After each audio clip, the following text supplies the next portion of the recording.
Welcome back to the channel, everybody. Today I get to do one of the things I absolutely love. Now, I love the Survivor Series.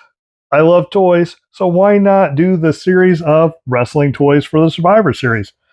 Now, we're not going to do all four. We're going to do like we normally do. We're going to open up two, then open up another two. Then we're going to do the Build-A-Figure, and we are going to rank them. So, with that being said, the Build-A-Figure this time is going to be Adam Pearce, the Raw General Manager. That's right, Adam Pearce. I love that they're doing an Adam Pearce in like a Build-A-Figure because it just kind of adds a little something to the pay-per-view line. So, with that being said, the first two that we're going to talk about is not going to be Sami Zayn and Kevin Owens. We're going to talk about Doink Luke and Doink Butch, or Bushwacker Butch and Bushwacker Luke. So, what this is a combination. I love that you're able to use whichever head that you want, but this is from the 1993 Survivor Series, where it was supposed to be Doink versus Bam Bam. Bam Bam had his three other people, and Doink was supposed to have three other Doinks. Nobody knew who the Doinks were going to be. Ends up being the two Bushwackers, along with Men on the Mission.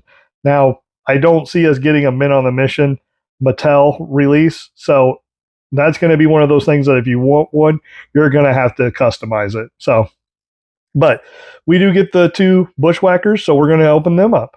We're going to start out with this one because, as you can see, the Postal Service helped me out whenever I got it from Amazon. So, it's already practically open, so I'm going to open this one first, which is going to be Bushwacker Luke. So, on the back of it says, in a Survivor Series 1993 match that was supposed to feature four Doinks, the Bushwackers and Men on the Mission pulled a prank with the ultimate switcheroo. And actually, that's on both of the backs. So, look at that. I beat him to the punch. Didn't even know it, and already got it right. We'll talk to you in just a second once I get these two out of their package. All right. Now we have Luke and we have Butch out of the package. Now, one of the things that I will say is, once again, I love that you're able to interchange their head. They didn't just give you a Doink head. They got you a Luke head, and they got you a Butch head. So that is really, really cool. I'm really, really glad.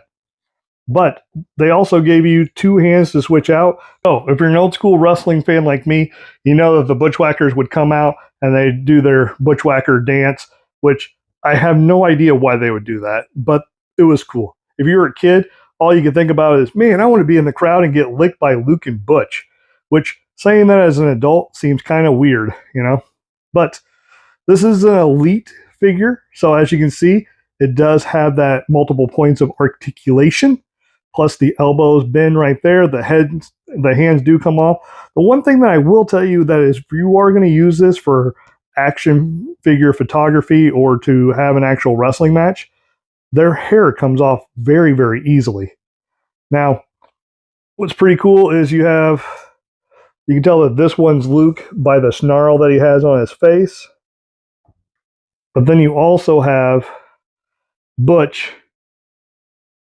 He's actually got more of a surprising face, but you can kind of tell that it's him underneath all the paint and stuff. So I do like this. Once again, are they going to be one of my top ones or top number two? I don't know. You'll have to wait and see. I just really like this. One of the things that I could tell you is that we have had a Bushwacker in the Elite line before, but it was a long time ago. I want to say back in like 2012 even. So this isn't the first time that we've had them in line. Like I said, we've had these back in 2012. You can see the difference between the elbows, the pin, and the pinless. Now, obviously, you can see by this that it's white tank top versus a black tank top, but a lot of their attributes were about the exact same. The only thing that they would change up every once in a while is their pants and stuff. Never grew out their hair, never did anything like that. But here's what's really funny. It goes from WWE, that's kind of like as you can see, like the Doink the Clown kind of comedy stick, where before they came to the WWE, they were nothing but blood and guts type match wrestlers. They were called the Sheep